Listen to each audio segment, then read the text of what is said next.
Good afternoon, sports fans. Welcome back to the only show on the internet that matters. It's Preston Can't Play. Joining me on the couch, as always, it's the one-title wonder, the corduroy legend, Preston Black. Hey, friends.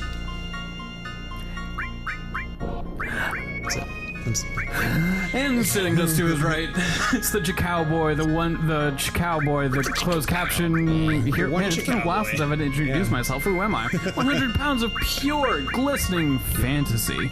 You have it, okay. Taun Mitchell. Did you say fantasy? Yeah, because we're playing Final Fantasy. Oh, yeah, I love it. Yeah. Okay, It's a fantastical scenario we've put ourselves into. I thought I needed Kate Seth for an ability that I could give to anybody, but it turns out that I don't. Okay, here we go. We're going to Wutai. So, Cloud's fucking iced right now, right? Yeah, Cloud is... Does that put someone else in the place of having to be in our party? Tifa. Tifa? That's interesting. Yeah, Tifa becomes leader. I parked in the wrong spot. Like, becomes her story now, yeah? Huh? Now it's like her story. Yeah. Yeah. Wow. It is. It is and it isn't. Are you gonna go to the fucking strawberry milkshake in the sky over there? Which one was that? That guy? Yeah. That's the meteor that's gonna kill everybody. Whoa. Whoa, ho, ho. Hey, do you know why rocks from space taste better than rocks from Earth? I think I do, but maybe you should tell me. They're a little meatier. Nice. There it is. So this is Final Fantasy VII, Taun. Do you remember? I have memories. Distant though they may be. Mm-hmm. I remember we played this game together. We're friends. Yep. We're BFFs, I'm told. Yeah, I believe that's true. We're both hot for Vincent or just me? Well, I would subscribe to that. Okay. I think as far as the male characters go, I think Vincent's at the top of that list for me. This is basically the base squad right here. Pretty much. I mean, get on your glasses and ready Baywatch. How do you fit Kate Sith into that, you know? Yeah. Oh, we're all poisons, just like that. Has Kate Sith redeemed themselves yet? Kate Sith sacrificed their body to save us when we went to the Temple of the Ancients, but that was kind of like a Pyrrhic thing because it's animatronic and the person who's controlling it, Kate Sith, controls it from afar. So it's kind of like just a matter of sending another Kate Sith out. Well, and still gotta ship it out I think here. Kate Sith was key to helping us get to Eris. Eris dead, dog. That's true. So, speaking of hollow sacrifices, not Eris. Did Eris make a sacrifice? I'm talking about Kate Sith exclusively. Oh, making hollow sacrifices. You can make an argument that Eris made a sacrifice. It smells so much like French fries in here right now. It's because there's a giant plate of French fries in front of you. I keep forgetting about that. From the Other Coast Cafe in Lower Queen Anne, Seattle, Whoa. Washington. How was it? I think I've been there one time and was like okay with it. It's cool. They have a bunch of stuff on their menu, but only like one vegan thing. I mean, you can like build a vegan sandwich, but they have a vegan sandwich on their menu that's totally passable. That's pretty baller. That's just what I order. It's like a chickpea salad sandwich. It's pretty delicious. This is the first time I've ordered their fries, and they're pretty good fries. Not super salty. Whoa. Which is nice, but they have a lot of fry to them. That's good. I like a good crunch on my fry. Yeah. I either like a good crunch or just like the soggiest, nastiest, greasiest pieces of trash. Yeah. That they make. Yeah. I don't like really sterile, like McDonald's-y fries. No, it's McDonald's or like artisanal, freshly grated. Yeah. Where you stand on like I forget what they're called, but the like ridged. Fuck them. Yeah. There's a place for them in hell. Curly fries? Yes, Hell yeah, dog. Okay. Give me that good curly stuff. Waffle fries, top tier. Yeah. If we're making a tier list, that's like S tier. They tear my throat. Or my mouth. Because your throat and mouth are weak. That's you know that evolution guy?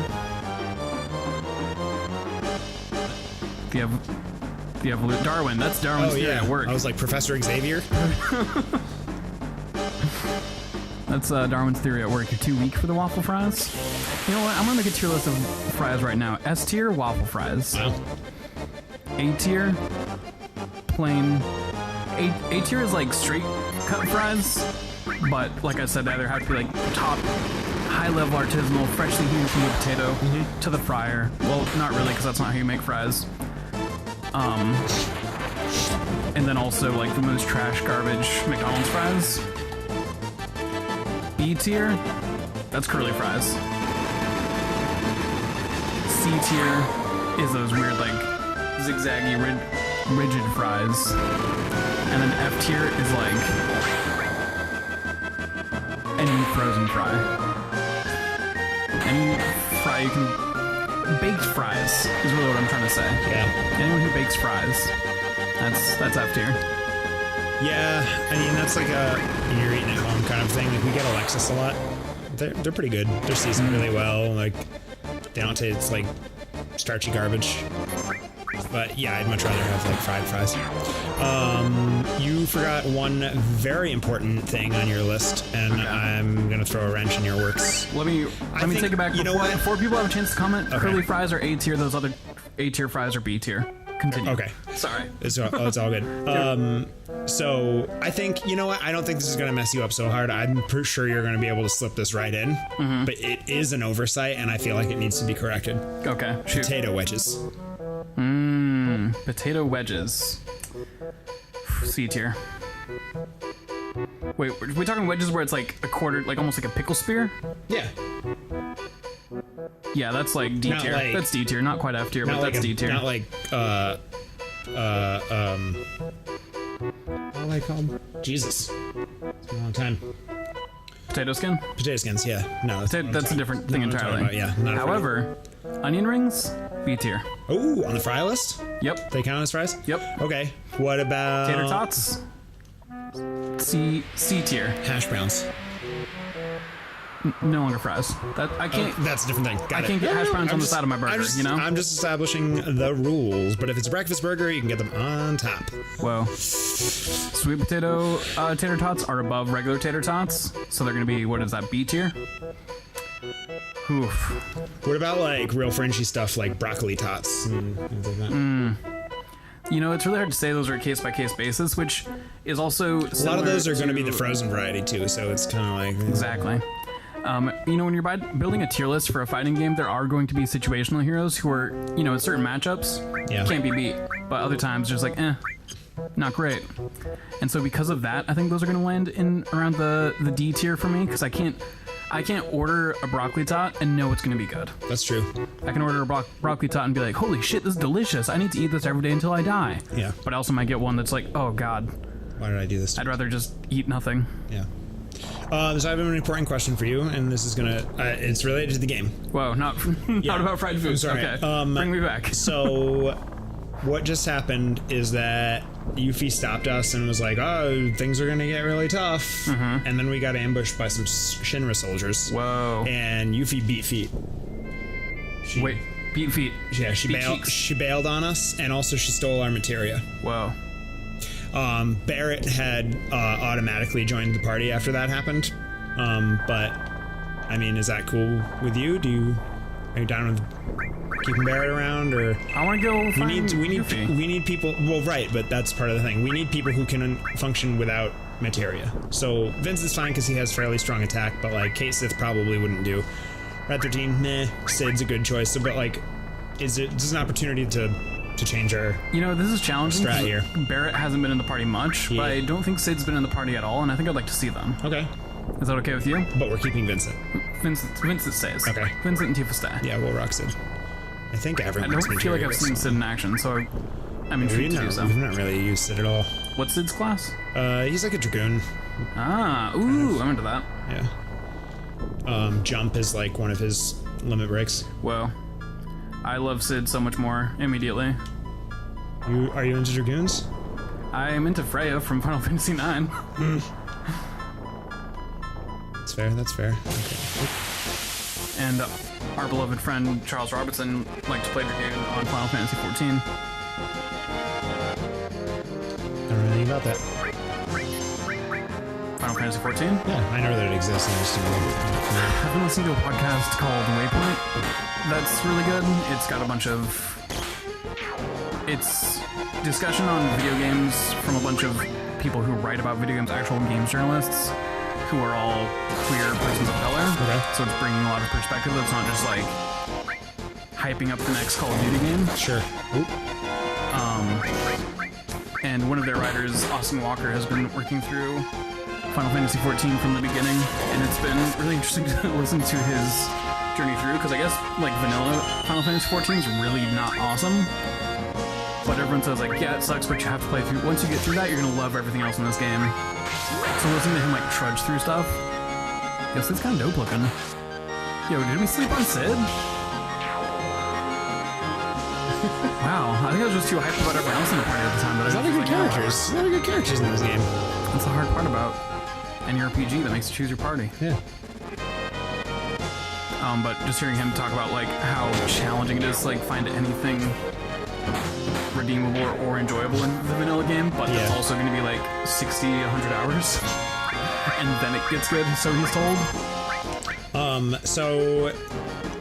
I just need like a little bit of like explanation on the jargon. When you say vanilla, you mean just like the base game? Yeah.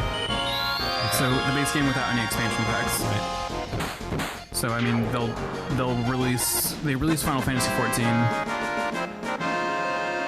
and you may or may not know the original release of Final Fantasy XIV, hugely unsuccessful, terrible. I did know that. Reworked the Yeah, game. I did.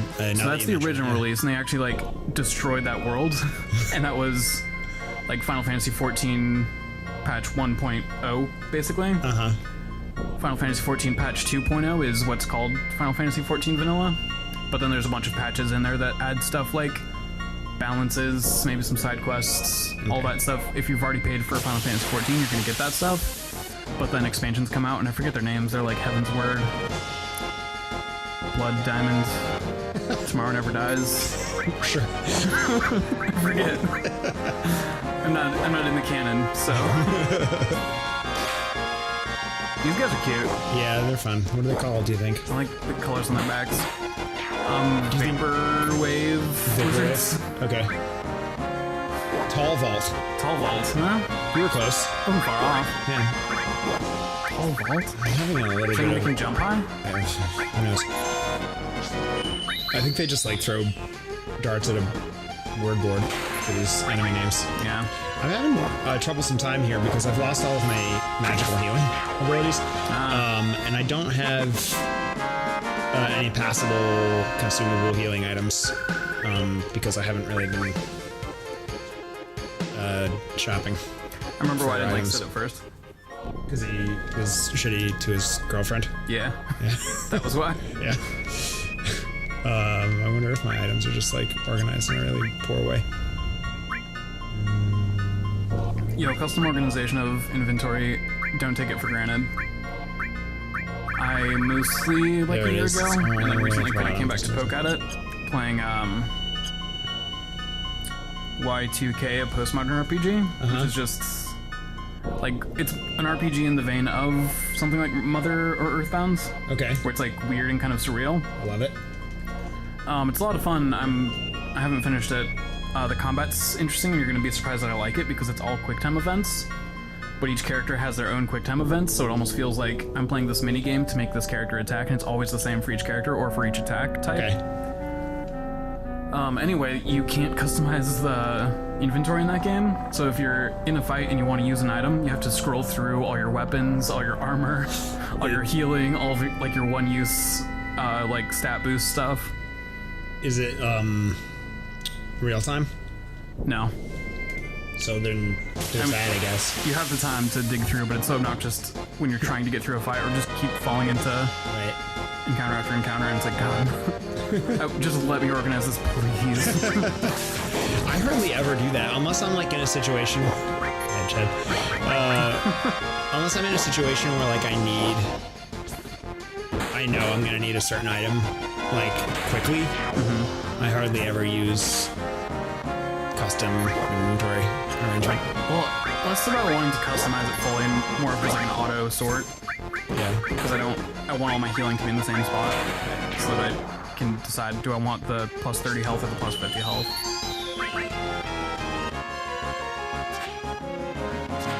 I can use a hotel when I get to Wutai, and we're right outside, so I'm trying not to use as many healing items as I can, baby. I was whispering for no reason. You were trying to keep your voice down to avoid alerting the monster outside. Whoa. Are we okay? Cute little seaside town. Yeah. Wah, wah, wah. That's fun stuff.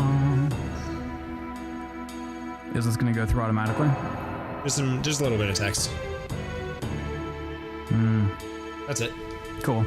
Do you wanna pick up this adventure? Taun, I would love to. On the next thrilling installment of Preston Can Play. Preston can play. Oh, I guess I didn't really leave you a lot of room to breathe there. I'm sorry That's about fine, that. that's fine. Toodles my doodles. Did they hear me? Preston can play. Continue.